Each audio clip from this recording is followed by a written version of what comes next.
masjid yang ada lubang macam tu mishkat, orang dulu guna untuk letak lampu. Letak lampu. Jadi lampu-lampu di masjid dahulu nak letak kat mana? Letak dekat mishkat. Mishkat ni lubang yang ada dekat dinding. Allah Subhanahu wa taala umpamakan cahaya nur dia, mathalan nur wa mathalu nurihi kamishkat. Umpama nur Allah Subhanahu wa taala seperti lubang dinding, kamishkatin fiha misbah, seperti lubang dinding yang ada lampu, misbah. Kamishkatin fiha misbah, seperti lubang dinding yang ada lampu. Al-misbahu fi zujajah, lampu itu berada dalam kaca. Jadi masjid itu ada lampu-lampu, lampu itu berada dalam kaca. Al-misbahu fi zujajah, al-zujajah itu tuan-tuan pula kaca tu. Jadi dalam rumah tu ada lubang dinding, dekat lubang ni ada lampu itu berada dalam kaca. Al-zujajatu ka'annaha kaukabun. Kaca itu umpama bintang. Kaukab ni bintang. Oh, nampak macam bintang. Mana kalau daripada jauh nampak rumah tu ada lampu-lampu dalam lubang-lubang dinding dia, kan jauh nampak macam bintang-bintang berkembar-kembar. Al-misbahu fi zujajah, al-zujajatu ka'annaha kaukabun durri. Kaukabun durri ni bintang apa? Bintang apa? Planet apa? Kaukabun durri yuqadu min syajarah. Yuqadu min syajarah, menyala api itu daripada pohon. Yuqadu min syajaratin zaitunatin la syarqiyatin wala gharbiyah. Panjang ayat dengan urai. Jadi maksud zujajah itu adalah kaca. Nabi tidak umpamakan hati kita seperti kaca.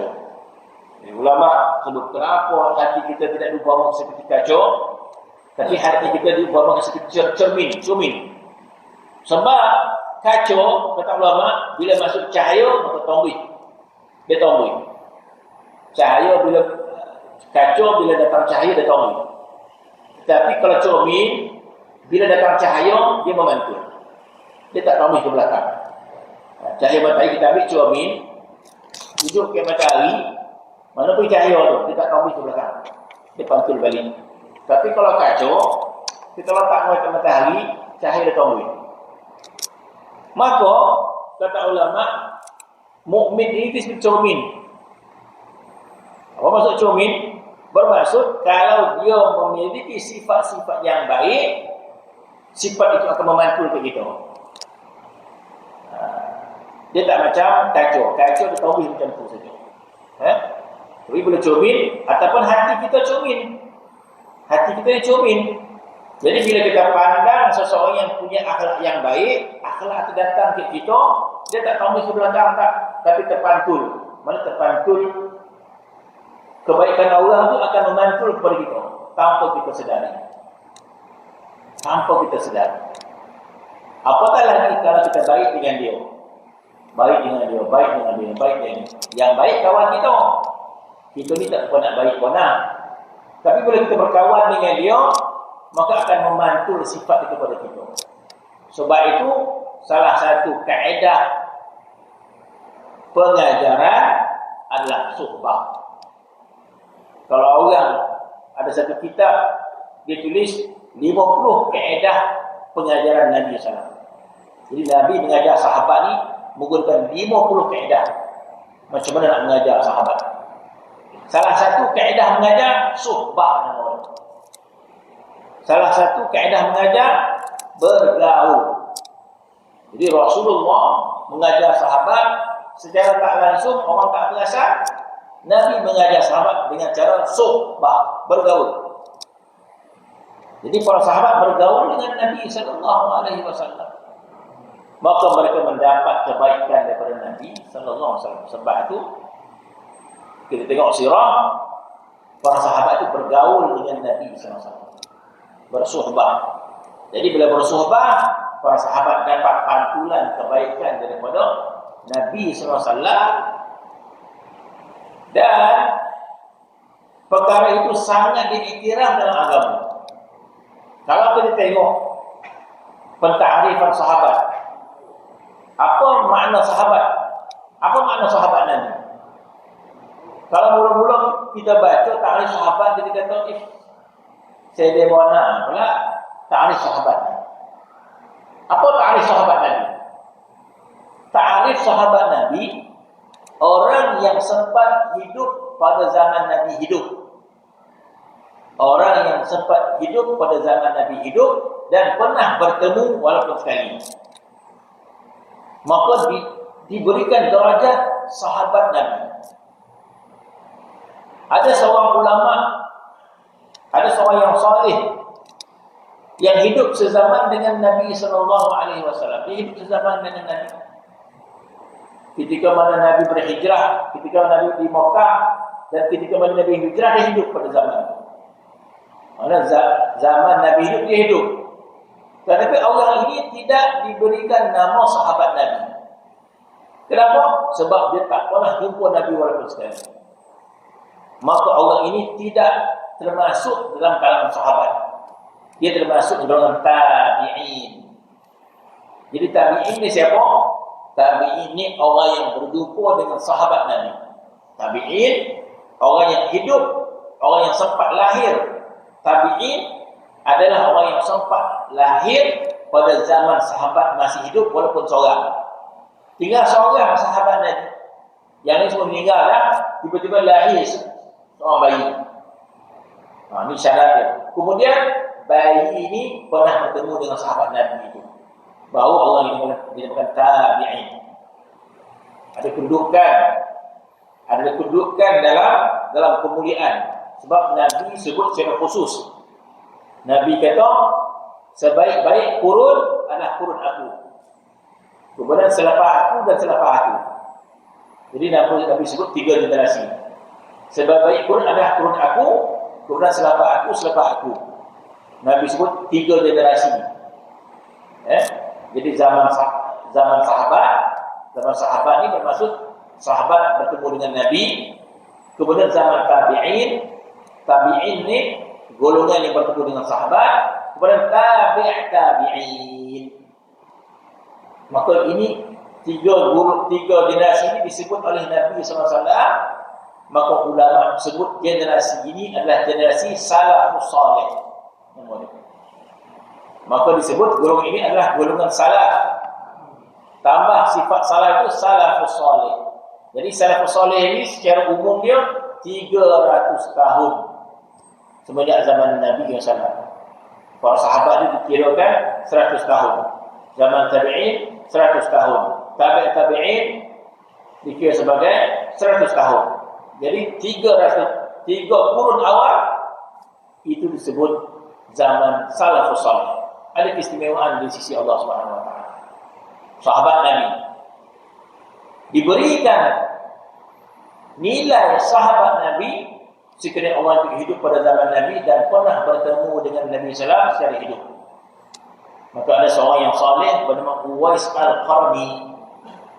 Uwais Al-Qarni adalah seorang yang lahir pada zaman Nabi, dan ketika Rasulullah berada di Madinah, dia hidup dekat Yaman. Dan sentiasalah dia bercita-cita nak pergi Madinah, nak jumpa Nabi SAW. Sebab dia orang yang saleh, dia beriman kepada Rasulullah. Tapi dia pun pernah jumpa dia. Sezaman dia dengar-dengar saja cerita Nabi berada di Madinah. Bercita-cita dia nak pergi ke Madinah, nak jumpa dengan Nabi SAW. Tapi tidak kesempatan sebab Uwais Qarni menjaga amak dia yang sakit. Uwais Qarni ada amak dia yang uzur. Tak ada siapa jaga amak dia. Maka dia menjaga amak dia. Jadi dia nak pergi ke Madinah, tak boleh. Kalau dia pergi ke Madinah, siapa jaga amak dia? Maka dia batalkan hasrat dia nak jumpa Rasulullah. Semata-mata dia juga menjaga amak dia. Bila amak dia meninggal dunia, Nabi pernah wafat. Maka tak ada kesempatan Uwais Qarni bertemu dengan Nabi SAW. Maka dia bukan sahabat Nabi. Dia bukan sahabat Nabi. Sebab tidak bertemu dengan Nabi SAW. Walaupun dia bukan sahabat Nabi, tetapi Allah Ta'ala angkat derajat Uwais Al-Qarni. Allah angkat derajat dia, kata ulama, disebabkan khidmat dia kepada umat dia. Disebabkan buat baik kepada umat, maka Allah Ta'ala angkat derajat Uwais Al-Qarni. Sehingga tahap manakah diangkat kemuliaan Uwais Al-Qarni?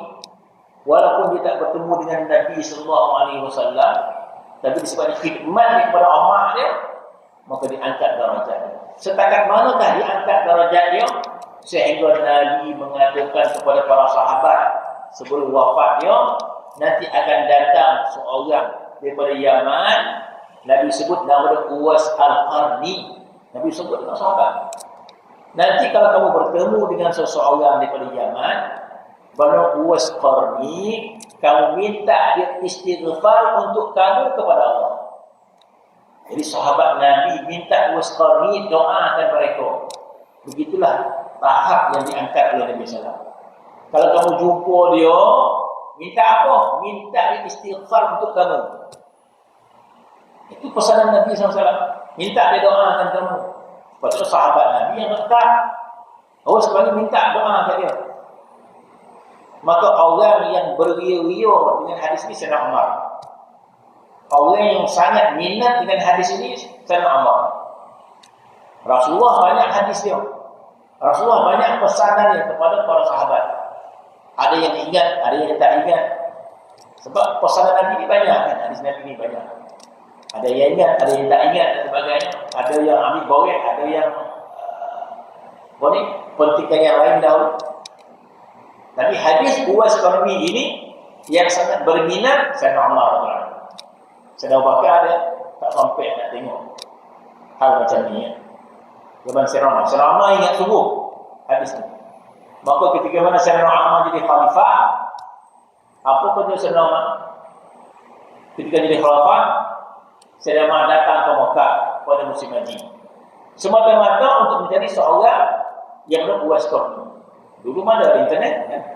Pada internet boleh lah hantar WhatsApp. Siapa kenal ni? Sampai dah sampai kan? Dulu tak ada. Maka dengan cara macam mana nanti Uwais Qarni ni?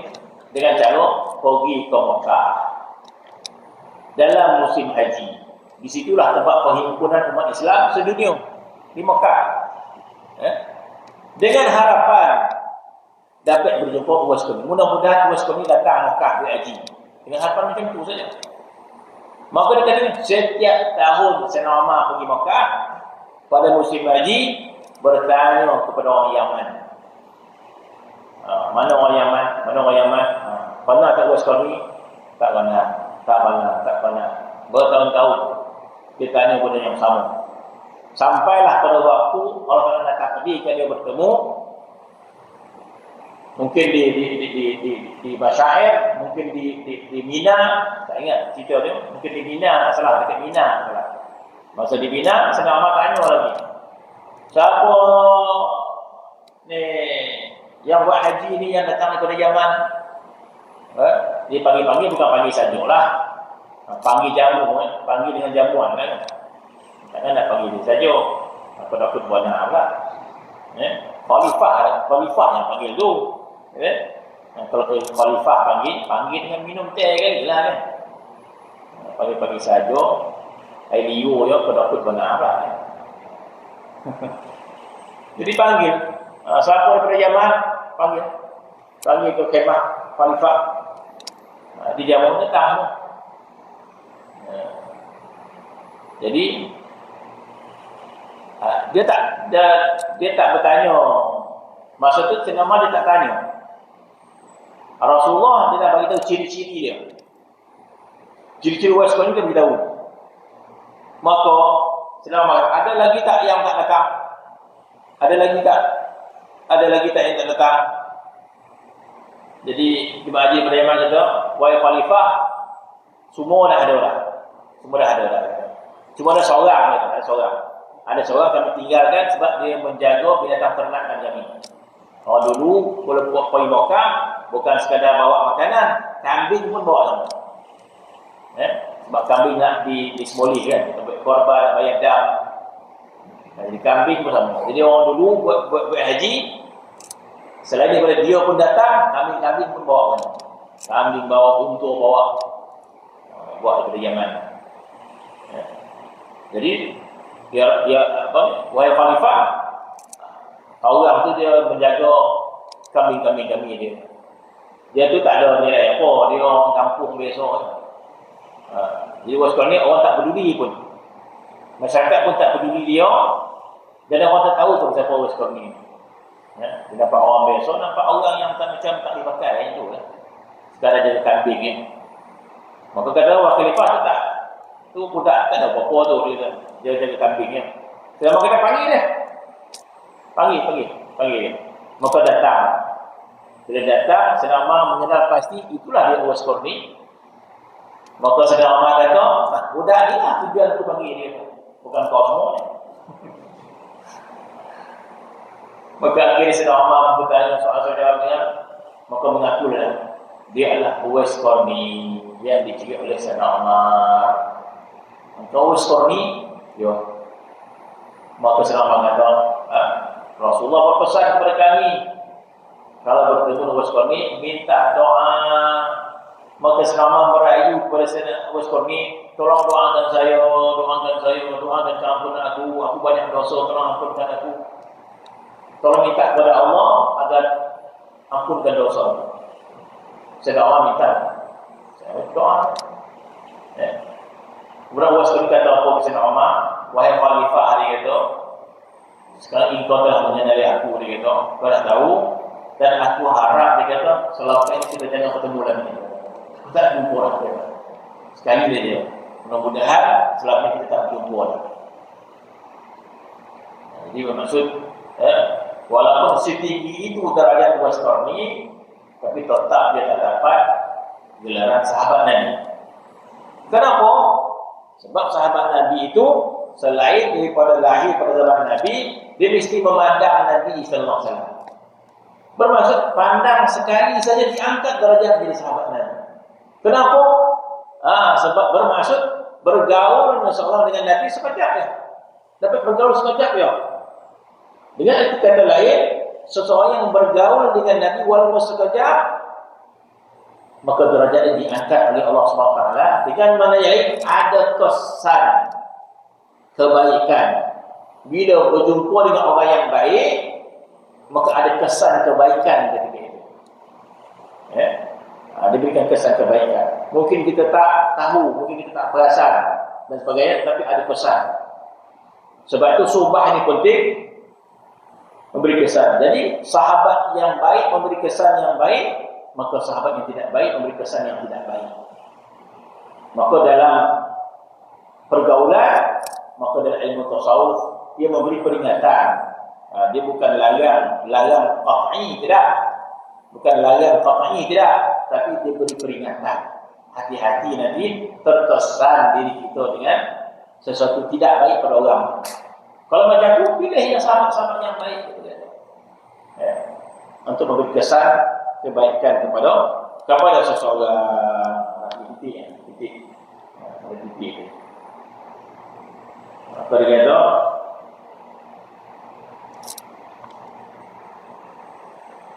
Barang siapa suka berhimpun manusia, seperti seorang yang menaruh ia akan kayu, sungguhnya mustahil kerana Allah Ta'ala mendatangkan ia dari tempat bala.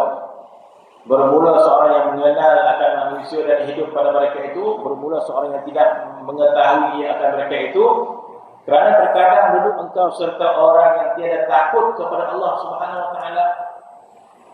Duduk kepada seorang yang tidak takut kepada Allah Ta'ala, dan sedangkan engkau takut kepada Allah Ta'ala.